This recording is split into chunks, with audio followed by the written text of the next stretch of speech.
Hello students, आप सभी का एक बार फिर से हमारे यूट्यूब चैनल पर स्वागत है। हमने जो स्टार्ट किया हुआ टॉपिक है फिजिक्स में वो है इलेक्ट्रोस्टैट। इलेक्ट्रोस्टैट में मैंने आपको सभी को बता भी दिया है कि चार्जिंग कैसे होती है, कैसे कोई बॉडी पॉजिटिव चार्ज होती है, कैसे कोई बॉडी नेगेटिव चार्ज होती है। इसके बाद हमने जो स्टार्ट किया था हमारा टॉपिक वो था मेथड ऑफ चार्जिंग, और मैंने दो मेथड बताए थे आप लोगों को कि मेथड कौन कौन से है। पहला मेथड था बाय फ्रिक्शन, दूसरा जो मेथड था वो था बाय इंडक्शन। इंडक्शन का मतलब बिना टच किए किसी बॉडी को चार्ज करना। फ्रिक्शन में अभी तक आप लोगों ने पढ़ा है कि फ्रिक्शन क्या होता है, एक दूसरे को दो बॉडी को रब करने पर जब चार्ज होती है कोई बॉडी तो उसे कहते हैं बाय फ्रिक्शन मेथड। उसके बाद आता है हमारा इंडक्शन मेथड। इंडक्शन मेथड में हम क्या करते हैं, कोई बॉडी लेते हैं। सबसे पहले आप समझिए कि ये कोई मेटल का लगा लीजिए या सॉलिड स्फीयर है जो कंडक्टिंग है, कंडक्टिंग मेटल स्फीयर है। इसके अंदर क्या होगा, इसके अंदर एक चीज ध्यान रखना, कोई भी कंडक्टिंग होलो स्फीयर जिसके अंदर अगर हम चार्ज दें तो चार्ज हमेशा किस पे आएगा, सरफेस पे आएगा। कोई भी होलो कंडक्टिंग स्फीयर जिसके अंदर अगर हम चार्ज दें तो चार्ज हमेशा कहाँ आने की कोशिश करेगा, सरफेस पे आने की कोशिश करेगा। क्योंकि अगर ये इंसुलेटर होता तो इंसुलेटर के अंदर चार्ज बाउंड होता है अंदर, तो वो बाहर नहीं आता। तो कंडक्टिंग स्फीयर में हमेशा चार्ज क्या होगा, सरफेस पे आने की कोशिश करेगा और सरफेस पे ही आएगा सारा चार्ज। अब अगर हम बात करते हैं कि इंडक्शन से कैसे कोई बॉडी चार्ज की जाती है तो समझिए इसको। अगर हम एक बॉडी लें, एक स्फीयर लें, कंडक्टिंग स्फीयर, ये इंसुलेटिंग स्टैंड है। इंसुलेटिंग स्टैंड का मतलब कि ये इसको अर्थ होने से बचाएगा, मतलब यहां से ये कंडक्टिंग नहीं हो पाएगा, चार्ज इसी के अंदर रहेगा। तो ये कोई बॉडी है या कोई स्फीयर है जो कि न्यूट्रल है। इसके पास हम एक ग्लास की रोड लेकर आते हैं, पॉजिटिवली चार्ज। मैं एक बात बता दूं आपको, कोई भी बॉडी अगर पॉजिटिवली चार्ज हो तो इसका मतलब ये नहीं है कि वो इलेक्ट्रॉन उसके अंदर नहीं है या वो नेगेटिवली चार्ज नहीं है। पॉजिटिव चार्ज बॉडी का मतलब क्या होता है कि उसमें प्रोटॉन की संख्या ज्यादा होती है। नेगेटिवली चार्ज बॉडी का मतलब होता है उसमें इलेक्ट्रॉन की संख्या ज्यादा होती है। ये हमने पहले किया भी है पिछली क्लास में। तो इसके और नजदीक ले जाते हैं इस रोड को हम, तो क्या होगा, ये न्यूट्रल है। तो न्यूट्रल है तो इसका नेगेटिव चार्ज इस सरफेस पे आ जाएगा और positive charge force of repulsion के कारण दूर चला जाएगा, इस साइड आएगा।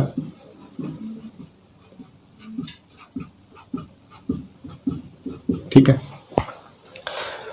फोर्स ऑफ रिपल्सन के कारण पॉजिटिव चार्ज आ गया यहां पर, और नेगेटिव चार्ज इस अट्रैक्शन फोर्स के कारण आपके इस सरफेस पे आएगा। यहां पर क्या होगा, स्ट्रॉन्ग फोर्स ऑफ अट्रैक्शन होगा।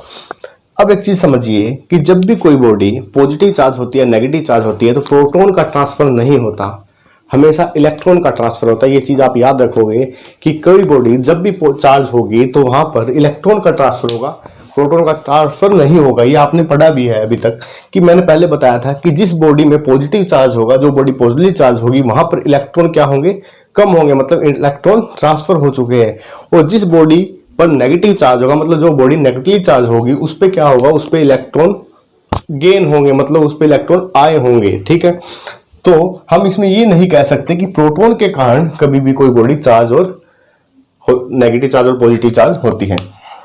तो अब क्या किया, अब हमने यहां से एक कंडक्टिंग वायर को अर्थ किया। कंडक्टिंग वायर को अर्थ किया, कंडक्टिंग वायर को इसलिए अर्थ किया क्योंकि इसमें से इलेक्ट्रॉन हमें ट्रांसफर करने हैं। तो कंडक्टिंग वायर को अर्थ किया, तो अर्थ का मतलब क्या है, अर्थ एक ऐसा सोर्स है, सोर्स ऑफ सिंक भी बोलते हैं इसे। एक ऐसा सोर्स है जिसके अंदर आप कितना भी इलेक्ट्रॉन या चार्ज ट्रांसफर कर दो, कोई फर्क नहीं पड़ता, जिससे जितना चाहो उतना आप चार्ज ले भी सकते हो। तो अर्थ एक ऐसा सोर्स है जिसमें से आप कितना मर्जी चार्ज ले लो और कितना मर्जी आप चार्ज उसे दे दो। तो अभी मैंने बताया आपको कि यहां से एक चीज ध्यान रखना कि यहां से पॉजिटिव चार्ज नीचे नहीं आता कभी भी। मैंने बताया कि कभी भी प्रोटॉन ट्रांसफर नहीं होते, इलेक्ट्रॉन ट्रांसफर होते हैं। तो अर्थ से जो होंगे इलेक्ट्रॉन आएंगे यहां से इलेक्ट्रॉन आकर इस पॉजिटिव चार्ज को न्यूट्रल कर देंगे। इस पॉजिटिव चार्ज को क्या कर देंगे? न्यूट्रल कर देंगे। और अब हमने क्या किया, इसको यहां से हटा दिया और थोड़ा आगे रख दिया स्टैंड को, और ये बॉडी जो है क्या हो गई अब आपकी टोटली नेगेटिवली चार्ज बॉडी बन गई। नेगेटिवली चार्ज बॉडी बन गई। तो अक्सर कई स्टूडेंट्स ये लिखते हैं कि यहां से चार्ज जो है ट्रांसफर हो गया अर्थ में ट्रांसफर नहीं होता, अर्थ से नेगेटिव चार्ज आकर ऊपर से न्यूट्रल करता है। क्यों? क्योंकि हमेशा ट्रांसफर इलेक्ट्रॉन की होती है, ना कि प्रोटॉन की। तो इसीलिए क्या हो, इलेक्ट्रॉन ही यहां पर आएंगे ऊपर, और एक भी इलेक्ट्रॉन ज्यादा या एक भी इलेक्ट्रॉन कम नहीं आएगा। जितने भी पॉजिटिव चार्ज है यहाँ पर उतने ही इलेक्ट्रॉन ट्रांसफर हो गए और इनको क्या कर देंगे? न्यूट्रल कर देंगे। ऐसा नहीं है कि एक इलेक्ट्रॉन फालतू आ गया, इलेक्ट्रॉन कम आ गया, पूरे पूरे इलेक्ट्रॉन आएंगे जितने इसके ऊपर है। तो अब ये जो बॉडी बन गई हमारी, क्या बन गई? Negatively charge body by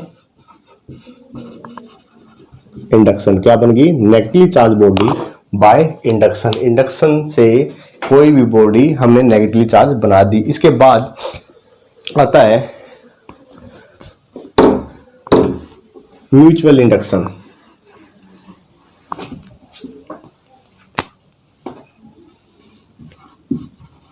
mutual induction क्या मतलब होता है म्यूचुअल इंडक्शन का?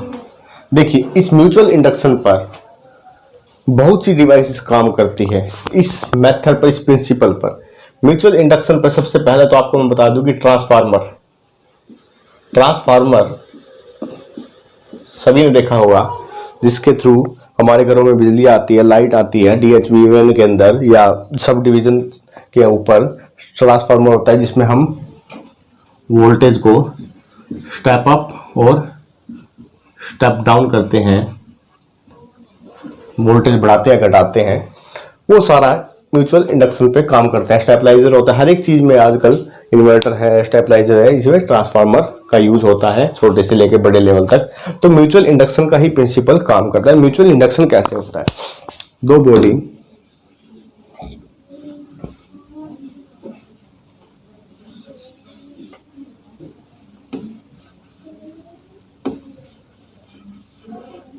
कंडक्टिंग बॉडी आपस में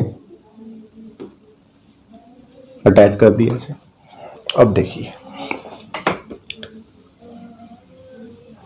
इसके पास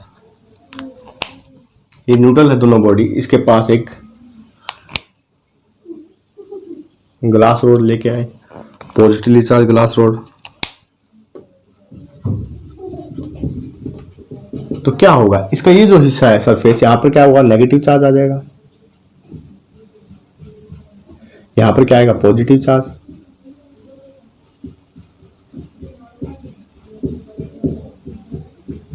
और इस पॉजिटिव चार्ज के कारण यहां पर क्या होगा? Negative charge. और इसके कारण यहां पर पॉजिटिव चार्ज।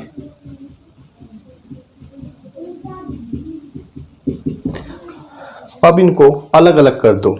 तो म्यूचुअल इंडक्शन का क्या मतलब है? म्यूचुअल इंडक्शन का क्या है कि आपस में एक दूसरे के थ्रू दो बॉडियों को चार्ज करना, मतलब इसके थ्रू इनको चार्ज किया, ठीक है। आपस में एक बॉडी के यूज से इसकी वजह से इस पे चार्ज हुआ, इसकी वजह से इस पे चार्ज हुआ, तो आपस में चार्ज करना क्या है? म्यूचुअल इंडक्शन है।